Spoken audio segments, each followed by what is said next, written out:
So, hello everyone again, and welcome to another episode of Business Solutions Academy by JD Young Technologies. My name is Ken Lane. In this episode, we're going to be addressing some common questions about slow internet speeds. We're going to be speaking with Ken Palmer. Ken is the manager of Geeks to the Rescue, which is JD Young Technologies' computer repair division, open to the public in Tulsa, down at 61st and Memorial in Eaton Square. So, Ken, thanks again for joining us. You bet. Okay, Ken, firstly, what is the best way to test your true internet speed? The best way is with a web browser. You can go to speedtest.net, and they will test all your computers, even your cell phones, and they'll report back to you your megabytes per second. Another way, you can go to Google and go to google.com/speedtest, and they'll do the same thing. Awesome. So what are some of the main reasons for slow internet speeds? What are the most common reasons for those? Common reason for slow internet speeds is going to be antiquated devices. Using your router that's from the year 2000 is not going to work here in 2021. Same with your computers. If you have an old computer running XP, it's just not going to be up to snuff. So don't use an old router. Stay within 3 to 4 years on your router. That will ensure that if you do run into any slowness, it's not hardware related. It's likely something with your service provider or from your operating system. Okay, for those looking to either upgrade their new internet service or get a new router or something like that, I've heard that there's a common question of well, how much internet do I actually need depending on my usage of the internet? So how would you recommend that somebody determines how much internet they need? That's a really good question.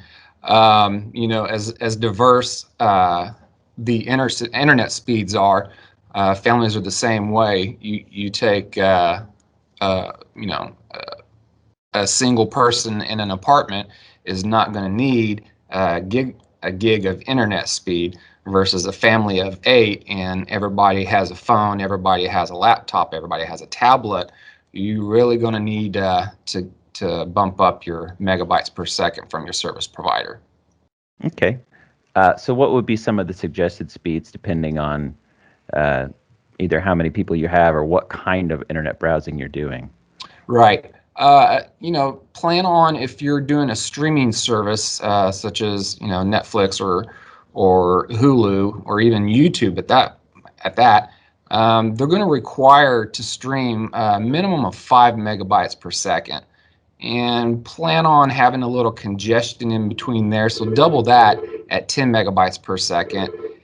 That's very reliable. 10 megabytes per second is very reliable. You shouldn't have any bottlenecks at that point. A larger family, yeah, you're going to need to get their maximum package, or everybody's going to be complaining about slow internet. Okay. Which, as far as speeds, they go as far as 5 megs on up to a gig, and some are even faster. They've came out with now fiber to the house. If that is an option and it's within your budget, definitely do that. If your office is running slow and everybody complaining, we see a lot of companies even springing a lot of money just to have the fiber installed so that those bottlenecks are gone. Okay. Awesome. So what are some simple ways to ensure that you're getting the very fastest internet possible for what either plan you've suggested or hardware you have?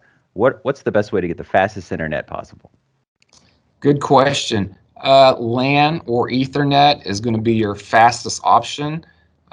There's no interference for signals with a LAN. The drawback is, though, it does require hard wiring. A lot of houses are not wired for Ethernet, so it's going to cost you up front to have those cables installed, but there's not going to be any slowness or drops. So if you can't do that, you'll have to use the Wi-Fi. And to alleviate slowness with that, upgrade your router, stay current with that hardware, And you can also install access points, which will take your single broadcast signal from your router and multiply it by however many access points you have. We see a lot of people that's their best option, is to get those access points, spread the internet signal, and everything goes a lot smoother.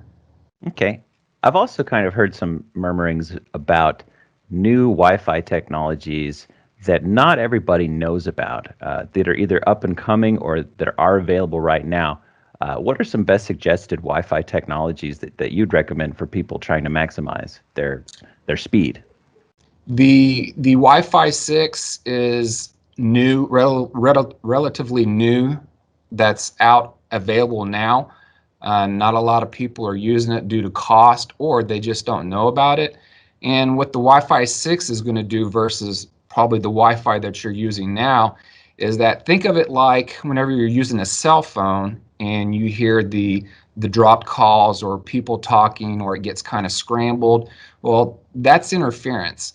And the Wi-Fi 6, its main job is to eliminate that interference. It does it a whole different way. It's broadcasting, transmitting, and receiving is totally different than the Wi-Fi that's out there now. It slowly it's becoming adopted, but it is available if you want that. Awesome. This has been great information for getting our internet up and going faster. I bet all the people working remotely, not only in offices but working remotely, certainly appreciate this, because I know that it's been putting a lot of tax on a lot of people's internet connections around the house. So thank you, Ken.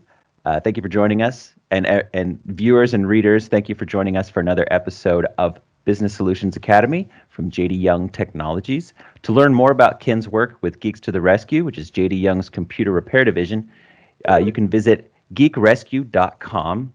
As I mentioned earlier, you can find a full transcript and podcast version of this episode in the description. For similar educational pieces like this, and literally hundreds of other business solutions topics, make sure to visit the Resource Center at jdyoung.com/resource-center. If you're watching this on YouTube and you learned something new or you enjoyed yourself, make sure to give this episode a like and subscribe to the Business Solutions Academy. To listen to episodes like this on the go, look up Business Solutions Academy from JD Young Technologies in your favorite podcast player. My name's Ken Lane from JD Young Technologies, and we'll see you next time. See you, Ken. Always happy to help. See you, Ken. See you.